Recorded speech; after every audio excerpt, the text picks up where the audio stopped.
하나님의 놀라운 축복의 비밀 하신 말씀은 베드로전서 제2장 2절의 말씀입니다.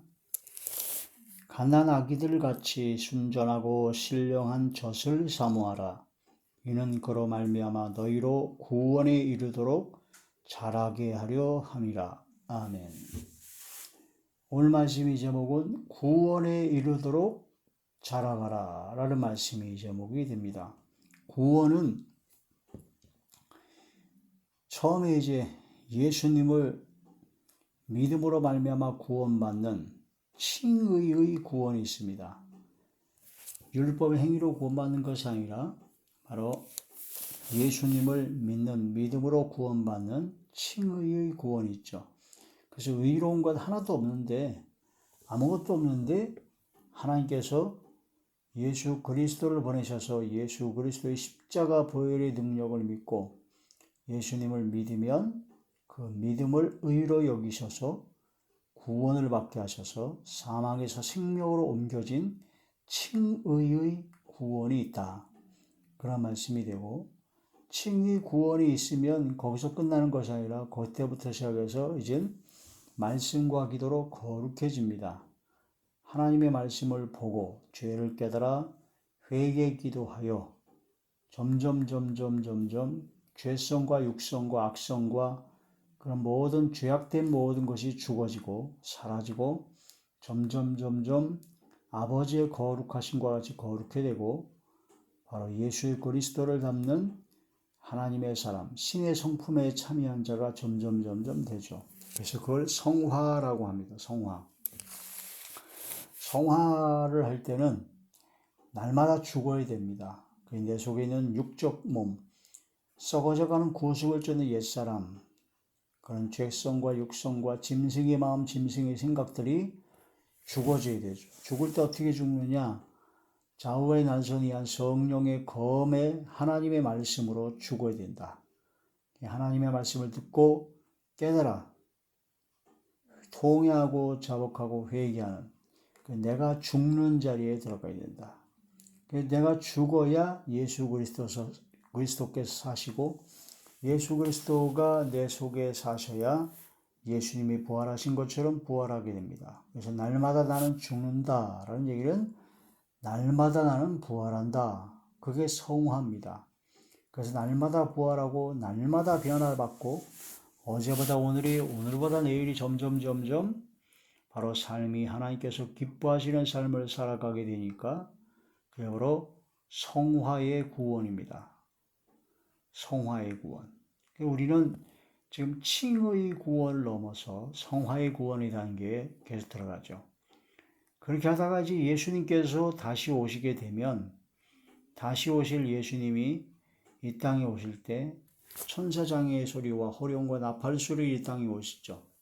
그래서 그때 예수님 믿고 믿음 안에서 죽은 자, 바로 믿음 안에서 자는 자들은 그 영혼이 예수님과 함께 와서 무덤이 열리고 부활하게 됩니다. 부활하고 변화받아 공중에서 주님을 영접하게 되죠. 또한 그때까지 살아남아 있는 사람들은 믿음의 신앙과 믿음의 그런 모든 걸 지조를 지킨 하나님의 자녀들은 변화를 받습니다. 변화를 받아 공중에서 주님을 영접하게 되고 공중에서 주님을 영접하고 난 후에 영원토록 이젠 주님과 함께 합니다. 그래서 주님과 영원토록 함께한 영화로운 삶이 이제는 마지막 때 이루어질 때죠.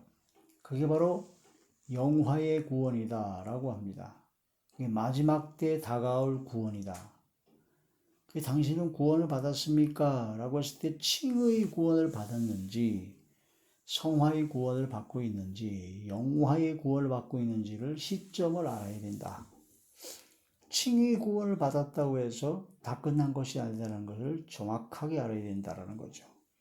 여기 보면 구원에 이르도록 자라가라 하는 것은 순전하고 신령한 젖을 사모하는 어린아이와 같이 바로 칭의 구원을 통해서 성령으로 거듭난 다시 태어난 갓난 아이들 같이 바로 새로운 삶을 받았다면 그때부터 순전하고 신령한 젖, 하나님의 말씀, 다른 것이 섞이지 않는 누룩이라든가 다른 악하고 악의에 차는 누룩, 묵은 누룩, 그런 잘못된 교훈, 세상 교훈, 그런 모든 것이 다 들어가지 아니한 순전하고 깨끗한, 순전하고 신령한 젖, 하나님의 말씀, 도의 젖, 말씀의 젖을 사모하고 그 말씀을 받아 먹어야 점점 자라간다는 거죠. 그게 어디까지 자라가느냐? 구원에 이르도록 자라가게 하려 하십니다 하는 그런 말씀이 됩니다.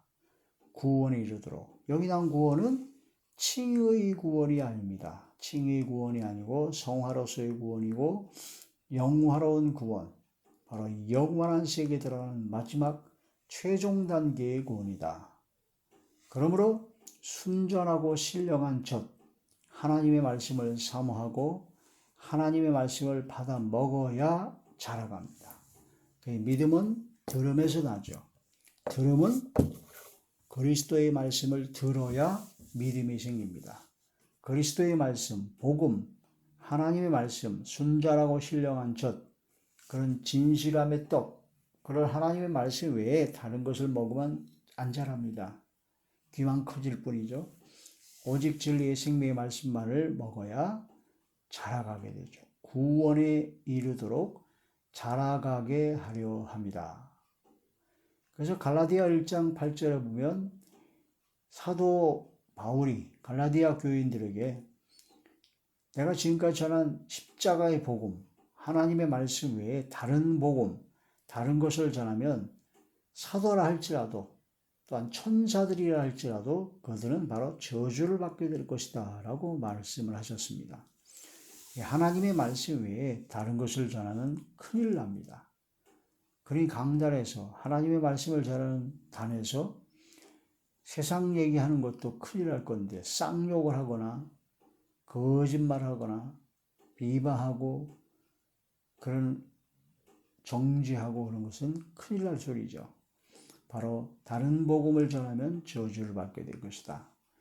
예레미야 23장 28절에 보면 예레미야 선지자 당시에 예레미야 선지자는 오직 하나님께 받은 말씀만을 전했죠. 근데 그때 당시 다른 선지자들은 뭐 꿈을 꿨다, 뭐 어쩐다, 자기 마음에 나는 대로 예언해가지고 헛소리를 짓겨냈습니다.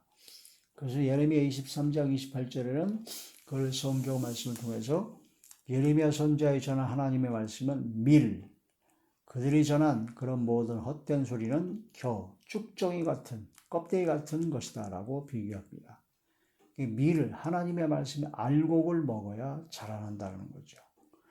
예레미야 23장 30절에 보면요, 하나님의 말씀을 안 전하고 자기 마음에서 나오는 대로 자기 뜻대로 지 멋대로 전하는 것은 하나님의 말씀을 도둑질한 거짓 선지자들아, 말씀 도둑놈들이다 라고 하는 것입니다. 그래서 우리가 하나님의 말씀을 전할 때는 오직 진리의 생명의 말씀만을 전해야 된다. 그래야 말씀을 들을 때 그들이 구원에 이르도록 자라가게 된다라는 그런 말씀이 됩니다. 고린도전서 제5장 6절에서 8절입니다. 고린도전서 제5장 고린도전서 제5장 6절에서 8절. 너희가 자랑하는 것이 옳지 아니하도다. 적은 누룩이 온 동에 퍼지는 것을 알지 못하느냐. 이 고린도 교회가 은사가 많은 교회입니다. 성령에 충만했고 은사가 많은 교회인데 그 고린도 교회에 자기 아비의 그러니까 자기 계모죠. 자기 아비의 아내, 그러니까 자기의 계모와 동침한 사람이 있었습니다. 그때 사도 바울이 그걸 발견하고 그들을 내쳤다라는 거죠. 바로 적은 누룩이 온 동에 퍼지는 것을 알지 못하느냐 하시면서 바로 적은 죄가 온 동에 퍼지게 된다라는 거죠. 자, 고린도전서 제5장 1절부터 보면요. 너희 중에 심지어 음행이 있다 함을 들으니 그런 음행은 이방인 중에서도 없는 것이라. 누가 그 아버지의 아내를 취하였다는도다. 그리하고도 너희가 오히려 교만하여져서 어찌하여 통하니 여기지 아니하고 그 일 행한 자를 너희 중에서 쫓아내지 아니하였느냐. 내가 실로 몸으로는 떠나 있으나 영으로는 함께 있어서 거기 있는 것 같이 이런 일 행한 자를 이미 판단하였노라. 주 예수의 이름으로 너희가 내 영과 함께 모여서 우리 주 예수의 능력으로 이런 자를 사탄에게 내어줬으니 이는 육신을 멸하고 영은 주 예수의 날에 구원을 받게 하려 함이라. 너희가 잘하는 것이 옳지 아니하도다. 적은 누룩이 온 덩어리에 퍼지는 것을 알지 못하느냐. 너희는 누룩 없는 자인데 새 덩어리가 되게 하여 묵은 누룩을 내어버리라. 우리 유월절 양 곧 그리스도께서 희생되셨느니라. 지나간 묵은 누룩과 같은 죄를 다 청산해야 된다는 그런 뜻이 됩니다. 죄를 청산하지 아니하고 신앙생활하는 것은 누룩을 가지고 하기 때문에 누룩이 금방 퍼져버린다는 거죠.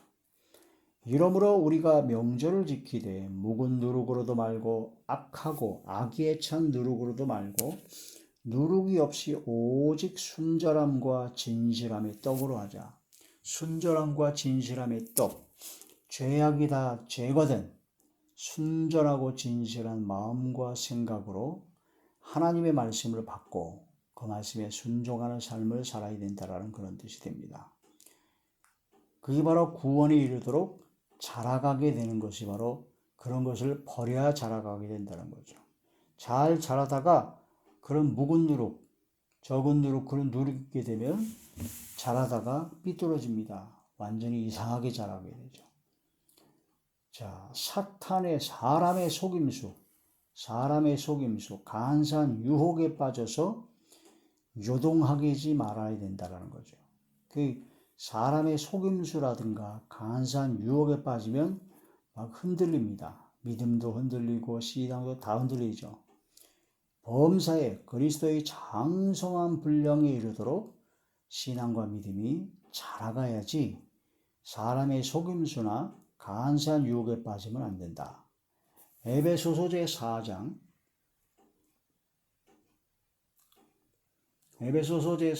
13절에서 16절입니다.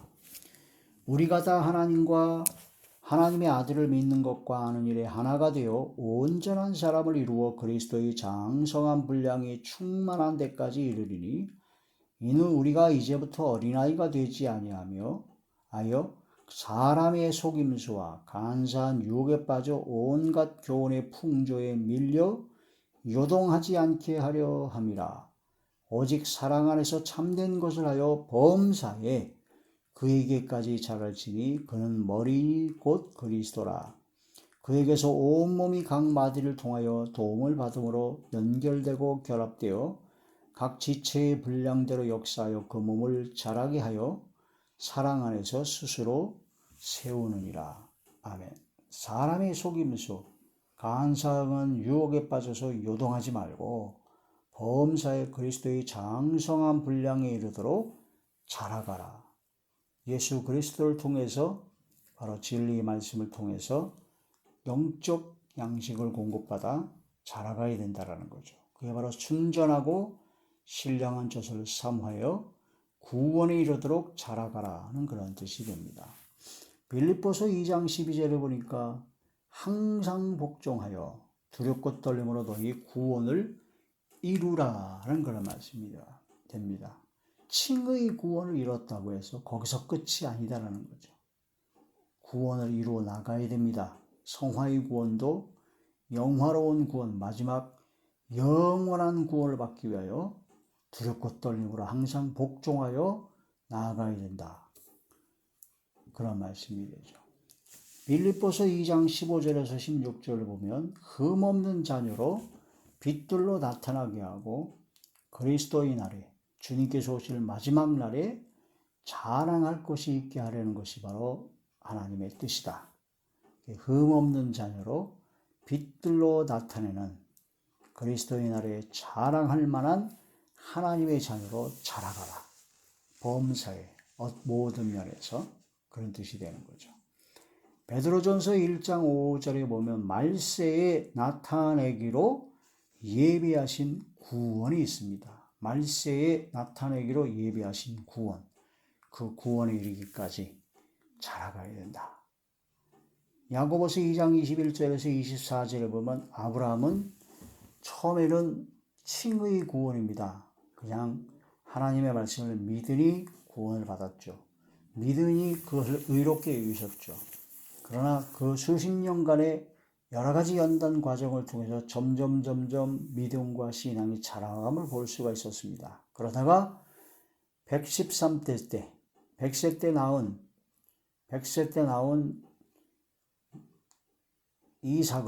이삭을 하나님께 번제로 드리라 하신 그 엄청난 테스트, 그걸 통과하고 난 후 완전한 믿음의 신앙의 자리에 들어갔습니다. 그래서 아브라함이 바로 처음부터 믿음이 최고로 좋아서 믿음의 조상이 된 것이 아니라 처음에는 우리가 똑같았다 이거죠. 그런데 점점 믿음과 신앙이 구원에 이르도록 자라갔다 하는 그런 말씀이 됩니다.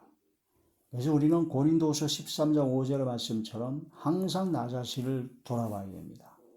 그래서 믿음 안에 있는가 너희 자신을 시험하고 확증하라 하신 말씀처럼 나 자신이 항상 믿음 안에 있는지 항상 그걸 나를 시험하고 확실히 증거해서 항상 믿음 안에서 구원에 이르도록 자라가는 굳건한 믿음의 신앙인이 되셔야 된다. 그런 믿음과 신앙으로 바로 칭의 구원을 넘어서 성화의 구원을 넘어서 영화로운 구원, 영원한 구원에 이르기까지 범사에 그리스도의 장성한 분량에 이르기까지 자라가는 저와 여러분 되시기를 주의 이름으로 축원합니다. 할렐루야.